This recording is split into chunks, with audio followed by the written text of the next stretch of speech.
और अगली बड़ी खबर सहारनपुर से, जहां पर एक जज के साथ ठगी का मामला सामने आया है। सहारनपुर में जज से 23 लाख की ठगी की गई है। हज के सफर के नाम पर साइबर फ्रॉड हुआ है। अल फहाद टूरिज्म कंपनी पर इल्जाम लगा है। लखनऊ से 2 मुलजिम गिरफ्तार किए गए हैं। दूसरे मुलजिमीन की तलाश जारी है। सहारनपुर में स्पेशल जज अहमद खान के साथ ये ठगी का मामला पेश आया है। सोचिए, जो खुद जुडिशरी में है उसके साथ तकरीबन 24 लाख रुपए की ठगी पेश आई है।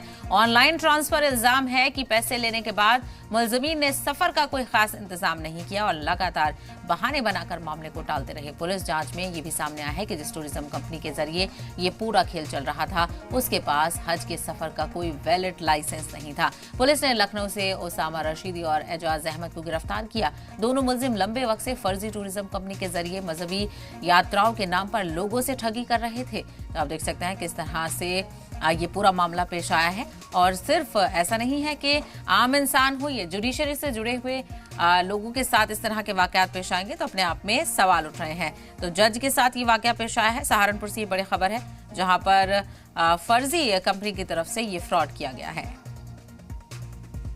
सहारनपुर में हज यात्रा के नाम पर लाखों रुपए की साइबर ठगी का मामला सामने आया है। यहाँ जज को ही साइबर ठगों ने अपना शिकार बना लिया। मामले में पुलिस फरार आरोपी की तलाश कर रही है।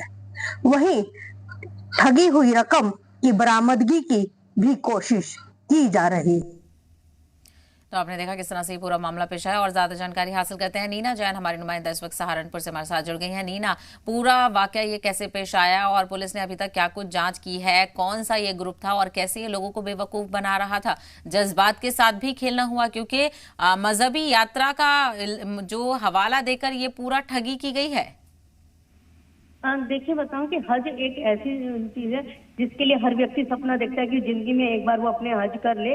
और इसी में जज ने लखनऊ स्थित एक अल फहाद टूरिज्म कंपनी है, उसी में यात्रा के नाम पर 23,99,000 रुपए ट्रांसफर कराए और लगातार उनसे संपर्क में रहे। लेकिन यात्रा की जब कोई व्यवस्था नहीं हुई, लगातार वो बहाने पे बहाने सुनते रहे और कोई प्रक्रिया आगे नहीं बढ़ी, तो उन्होंने इसकी शिकायत दर्ज करी। उन्हें लगा कि वो शायद ठग लिए गए हैं और उसके बाद जब जांच की गई, साइबर क्राइम ने मामला दर्ज कर लिया और तुरंत तकनीकी साक्ष्यों, बैंक डिटेल, सर्विलांस की मदद से इन हुसैनागंज निवासी इन दोनों व्यक्तियों को गिरफ्तार कर लिया है।